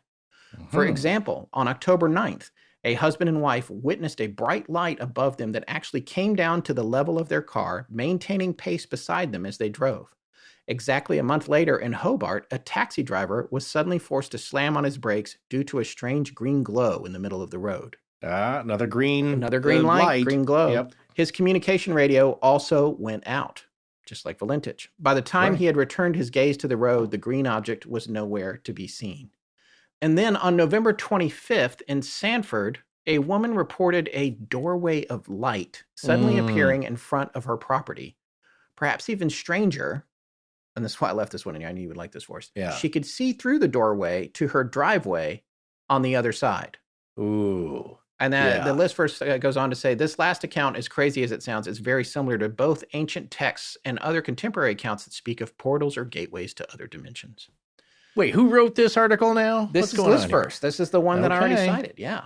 All right. Well, they're onto something that was described by some of the ancients, I believe, in the American Southwest, where you progress into a portal that people have reported seeing a different landscape on the other side. Yeah. Wasn't that reported in the Skinwalker Ranch case that a patch had opened up in the sky on a cloudy day and people could see blue sky on the other side? Yeah, I do seem to remember something about that. Yeah. There's something like that. Yeah, you're looking at a portal. It's also very reminiscent of the Nazi bell. Apparently, while it was operating over the top of it, you could see it just sounds such like a scene from a sci-fi movie where you see this cloud, this optical effect in a movie open up, and you could see scenes of other times and places. Yeah. That it was almost like a chronovisor. Yeah. We're going to cover the chronovisor one day. Yeah. That popped up very recently into some other time travel stuff I was looking at with Project Pegasus,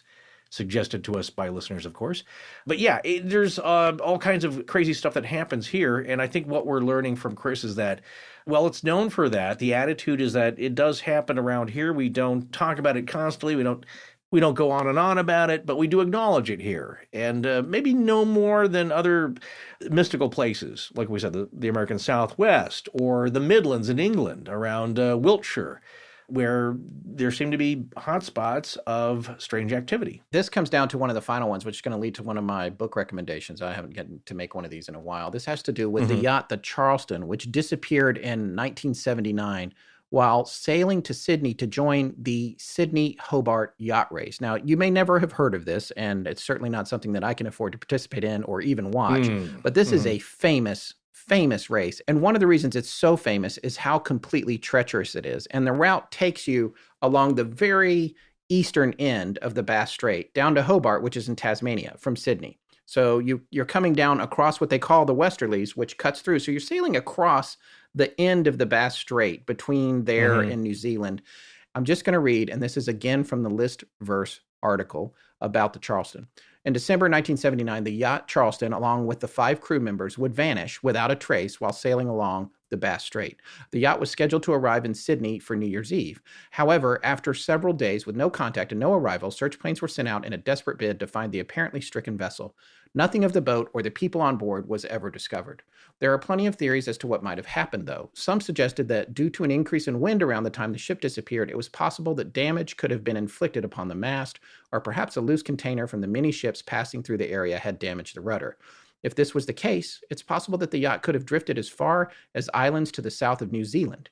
Interestingly, In their absolute desperation for information, family members of the crew even visited a clairvoyant who stated that the crew had come upon an island south of their last known location. The yacht's fate, however, is still a mystery to this day. This part of this really stood out to me because I read a book a while back called Fatal Storm about this hurricane in 1998 that just devastated this race. And the book has all the stories of all the sailors who had problems in it. I'll read an excerpt from this article. This is from SF Gate, as in San Francisco. It's written by Kevin Fagan on January 20th, 1999. Just a little excerpt from it. 6 sailors died in the hurricane that savaged 155 sailboats that took off from Sydney on December 26th for the annual 720-mile race to the Tasmanian capital of Hobart. Only 43 yachts out of 155 managed to finish, struggling through waves towering as high as 3-story buildings amid 100-mile-per-hour winds. The Australian Armed Services had to fish 55 people out of the sea in the biggest rescue operation in the country's history. Only the 1979 Fastnet race in the treacherous Irish Sea claimed more lives, 15, in the history of yacht racing. So Larry Ellison was racing in that race, and he's one of the guys in the book, the CEO of Oracle. He's one of the guys in the book that it talks about, but it's really fascinating because you see there's just different stories from all these different boats and people being rescued and another guy. One of the things that I remember about the book that was really compelling to me was they were offering to come get him. His sailboat was completely dismasted and rudderless, but he knew it wouldn't sink. It was unsinkable, as they say. Some boats, they call them that, not like the Titanic, but more in a way that it's like a sealed hull and there's foam inside of it. And you just know. Like a Boston whaler? Yeah, like a Boston whaler. You just know it's not going to sink. And even though it was rolling over and over and over in the waves with no sail on it, and he was getting beat up and breaking his arm and stuff like that, he was like, no, I don't want to put the rescuers at risk. But other people were plucked off of the boats around there. And I think maybe somebody was plucked off of his as well. And he's like, no, go. I'm going to stay with the boat. Wow. And he rode the storm out. And sure enough, it didn't sink. And he was okay. And so that was his philosophy. But anyway, you got to check out that book. It's pretty fascinating. But the point about all this is that water is treacherous. And whatever happened to the Charleston, I don't think that's paranormal. I think that is just being on a sailboat in the ocean. And it's dangerous. It's the bottom line. You have to be really, really good at it. And sometimes that doesn't matter because if Poseidon wants to take you to Davy Jones' locker, that's where you're going. So. Well, you're talking like an old seafaring mate now, sonny boy. What year was that? The storm was at the end of 1998. Okay, I remember that. It's all coming together now. I remember a very treacherous race. That's right down there in this area that we're talking about. Yeah, so. I see. That's the thing is I definitely remember the news stories coming out of there and the tragedy, but I didn't have any context for being at that place. Yeah.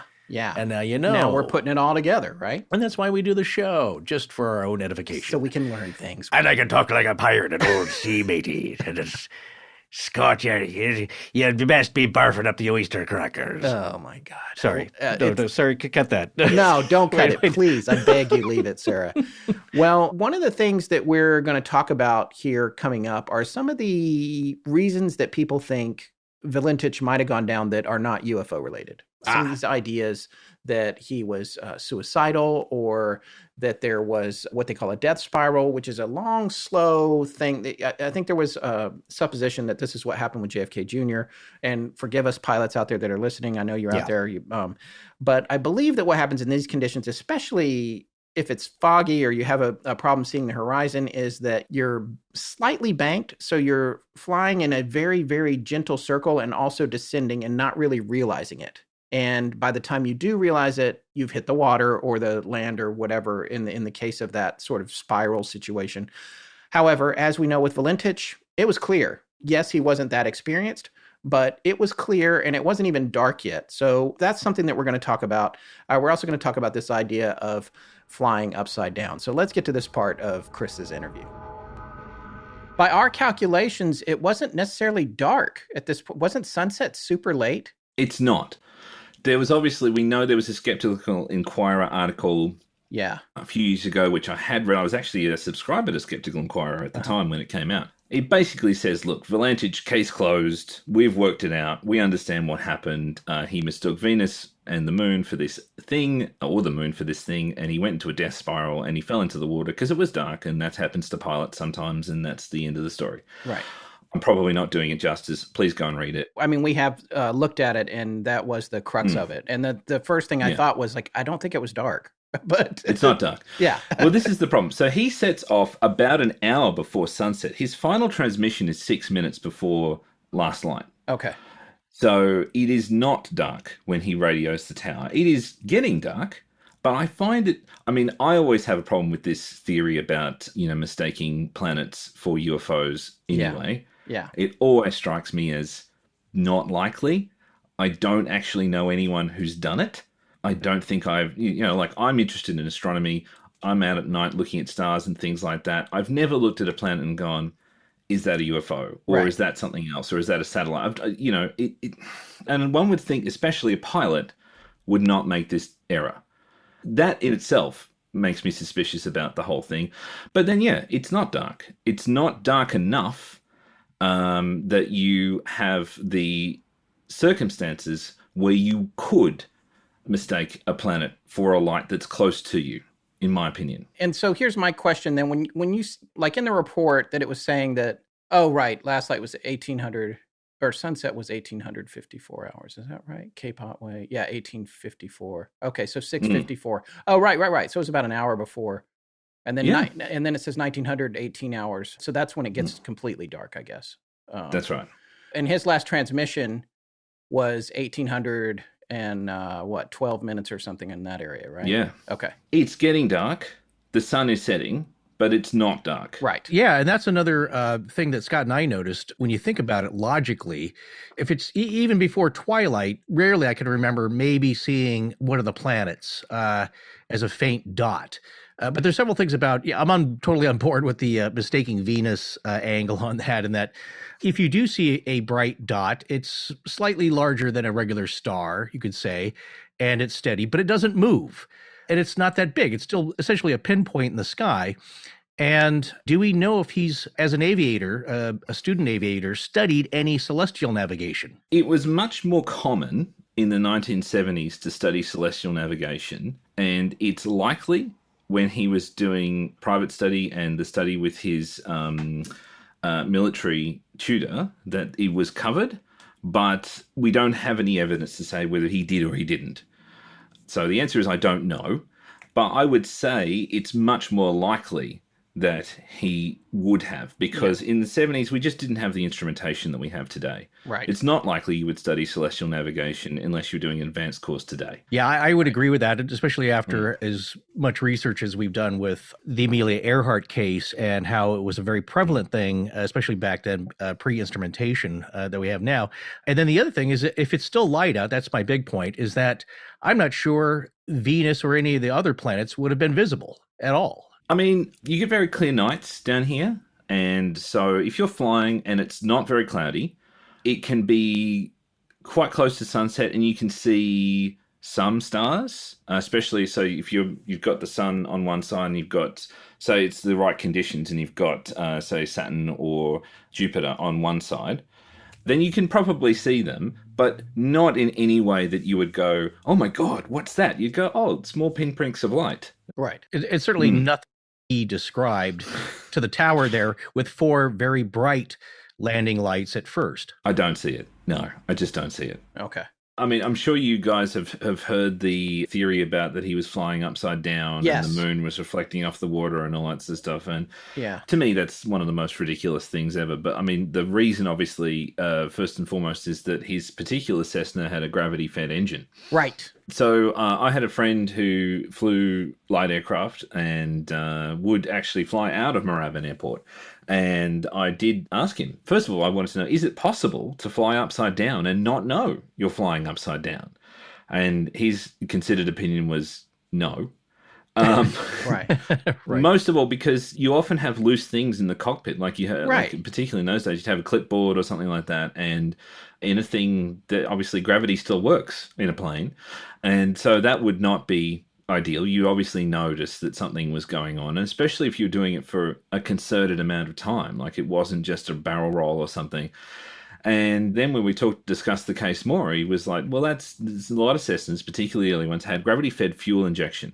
And so they don't last more than 5 to 10 seconds without sputtering out if they're upside down. Right. They can't. Right. And so his opinion was, no, it's not a thing. It's just impossible to be flying upside down, not know you're flying upside down, mistake the moon for a UFO, and then fly continuously for at least 6 minutes, Yeah.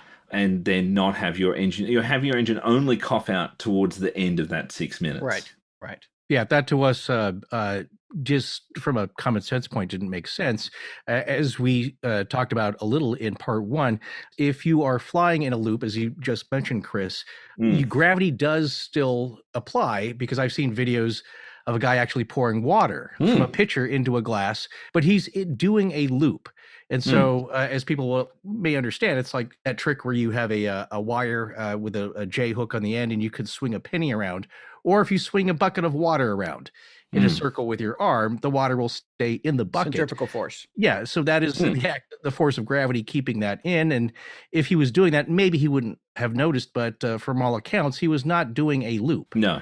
At any period of time, you feel in your own body the blood rushing to your head. And look, you can get disorientated, and it's not impossible, but the problem is you're stacking coincidences, and this is one of the things where I leave the skeptics, where it's like, well, if you stack coincidences and you're proposing things that are just as unlikely as seeing an unidentified object, if you take away the connotations of aliens and whatever, and I'm certainly not saying it was aliens or what, I have no clue what it might have been, but if you just say, well, he saw a weird object, surely that's more likely than these weird explanations where he's doing this weird barrel roll that keeps everything, centrifugally locked, and, his engine's fine for X amount of time and he doesn't realize that this is happening. It just doesn't seem likely. Yeah, again, those theories, I don't care what the professional skeptics are saying on the Wikipedia page, and they seem to be running all of them on paranormal stuff these days. Just everything is just like, nope, didn't happen. Next, case closed, mystery solved. I just don't see it. I don't see the spiral in this case, and I don't see the flying upside down, not just for the idea that, okay, it was clear. He didn't have a ton of flying hours, but it's like Christopher says, gravity, or maybe you said this, gravity doesn't stop working in the plane when it's upside down.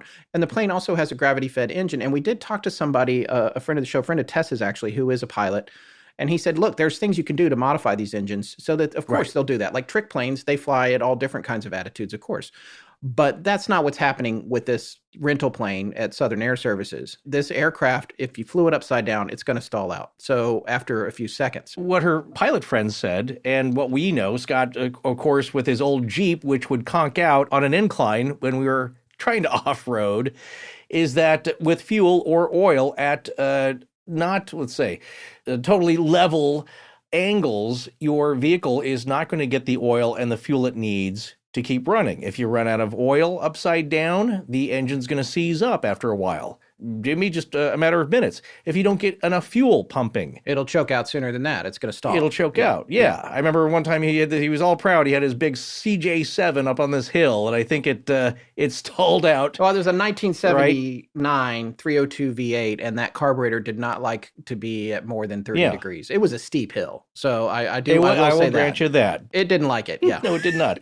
We tried to pull it up the hill using his friend, but that was going to pull the other FJ40 down on top of it. So we just pointed it downhill and rode it, I think, in neutral. Yes, backwards. Right? At a high rate of speed, bouncing around. Not far from Vasquez Rocks, where Kirk fought the Gorn. But that's another story. That's true. The point being, though, is that you're upside down, you're going to feel it. It's not that gradual feeling where you don't notice it. Again, as I will say, Flight 401, where it's so gradual, not even these experienced pilots noticed. Right. And they had no visual reference outside. It was totally pitch black at night. Next thing you know, you're 50 feet off the ground and in serious trouble. And doesn't seem to be the case here. That seems to be upside down, to me, is vying for the most ridiculous explanation. It's more ridiculous than a UFO in this situation. I mean, if you're in a loop and you have centrifugal force that you can use to still do a parlor trick or a YouTube trick where you pour a drink in a plane that's going upside down, that's one thing. But that's not what you're doing in a Cessna 182. That's not what he's doing. He's not doing a loop.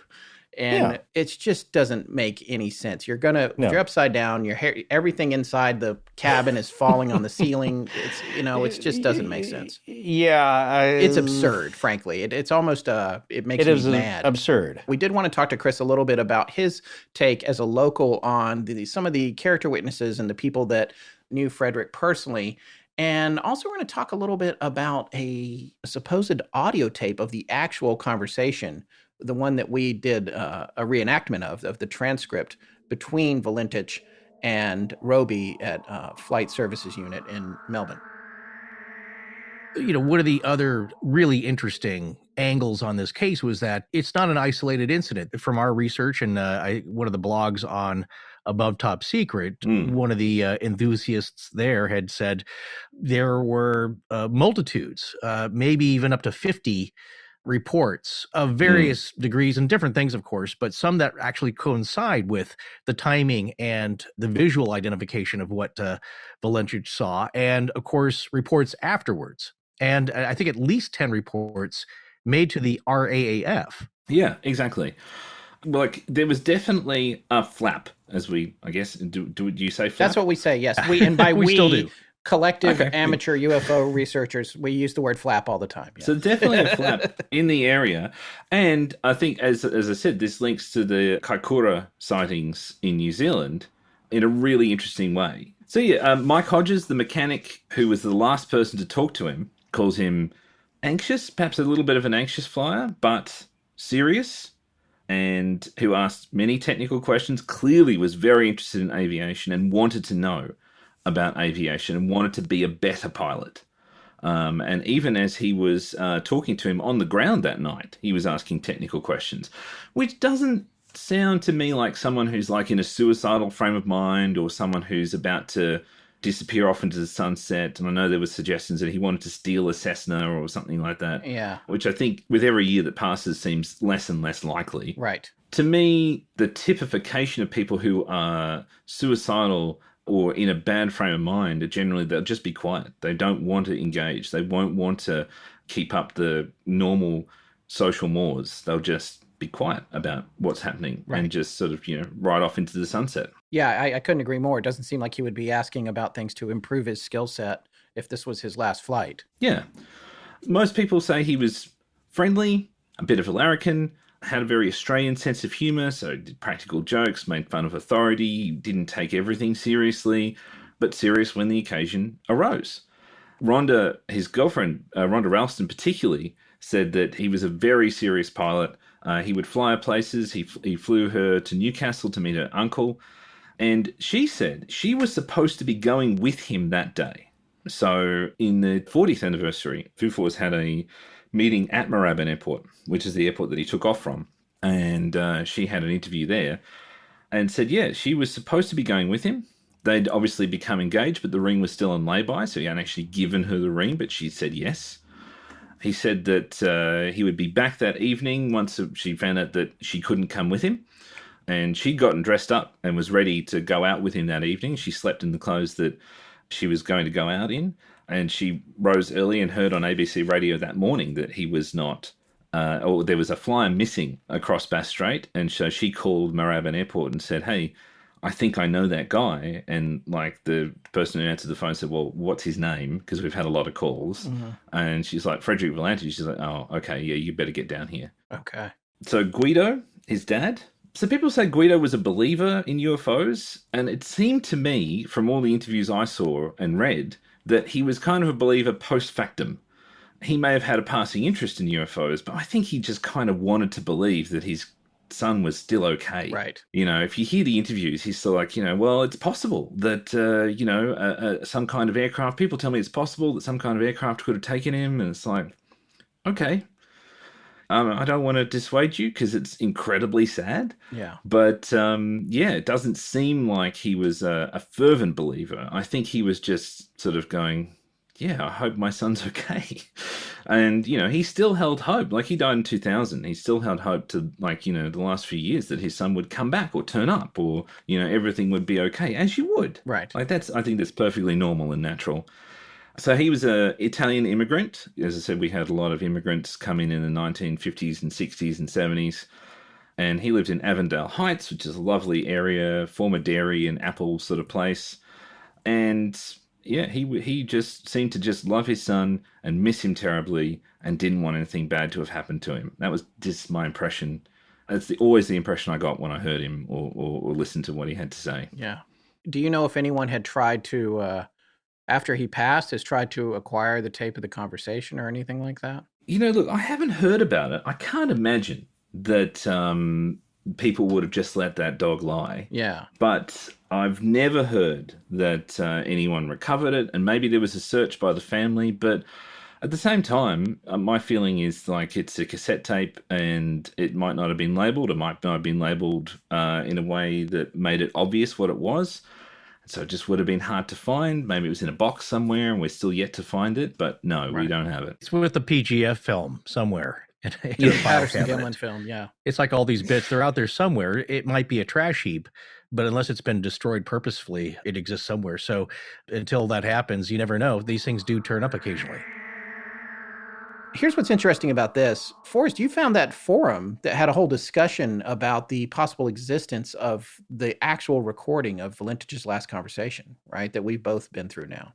Well, I did find it, but in a roundabout way. And also, what we learned concurrently is that a listener of ours, Jim, sent us an email saying maybe there's a lead on this recording of the flight conversation, of the conversation between Valentich and flight advisor Steve Roby. And I was looking through one of the above top secret forum links, and they also listed this link. So I went to this page here, which is another forum, and people were talking about it there, these pilots. And what was interesting is that one claimed to have at least a couple of minutes of the 7-minute conversation, but there was some discussion of whether or not that could actually be legally released to people. And he had heard it, and he'd heard it wasn't the entire thing. But the other thing I found interesting about it was that the pilots that were discussing it, who had some experience with the Royal Australian Air Force, was that it was kind of an initiation to hear this for young pilot cadets. Yeah, like a little hazing situation or something. Well, just, to freak them out, because they do that. And we saw that as well with another thread about some possible 2 missing U.S. Navy jets, and that story being passed around to scare the young recruits. Yeah, this was in Puerto Rico. Yeah, so that's a very common trope here. But in this case, one poster said, yeah, I think I have that. Didn't know how to post it, and was maybe a good thing, because they were then kind of uncertain that maybe this isn't legal to listen to it. But people have heard it, and certainly the noise part of it has been released. So that's out there. But yes, thank you to Jim for pointing us to that thread. And it was interesting to see experienced pilots discussing the case, because it's like with everyone else. Some people are saying, well, no, come on, we're all pilots. This is really interesting. And other people are saying, like, come on, it's poppycock. Stop with this nonsense. Yeah. But that's also the topic of the thread. So if you think it's nonsense, go somewhere else. Yeah. But yeah, it was interesting to see that is out there. And that was my point in us talking about Chris. Somebody somewhere has it. Always people are making copies and dubs secretly as stuff. It gets stashed in a drawer and it pops up later. But rarely does anything get really nailed down to where, it's in the Ark of the Covenant and, there's only one copy. Yeah, man, the stories of these recordings are pretty fascinating. And it's interesting how it's kind of like a hot potato. People have heard them, but they don't exactly want to pass them around, which makes sense. I mean, if we had it ourselves, I don't think I'd want to publish it out of respect, but I still kind of want to hear it as an armchair investigator, because I feel like it would inform, the veracity of what we think happened here. It would be interesting to hear the actual intonation of the voices and everything. Well, there is a bit more evidence to get through next week, and a lot of it is pretty mind-blowing. Yeah, folks, you're not going to believe some of the stuff in the report that really backs up what Frederick Valentich was experiencing that October night back in 1978.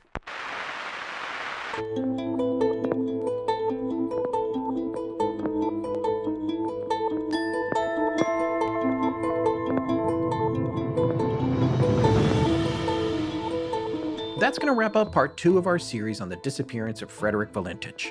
A very special thanks to Christopher Tyler for his appearance. We'll be back next week with part 3. Please remember to support our sponsors. They help keep the show free and the lights on in Blanket Fortiana. Special thanks to John Bolin. Hi, I'm Adam. I'm Ron Polikoff. Galaxy-wide in perpetuity. Who's listening to you? ADAM.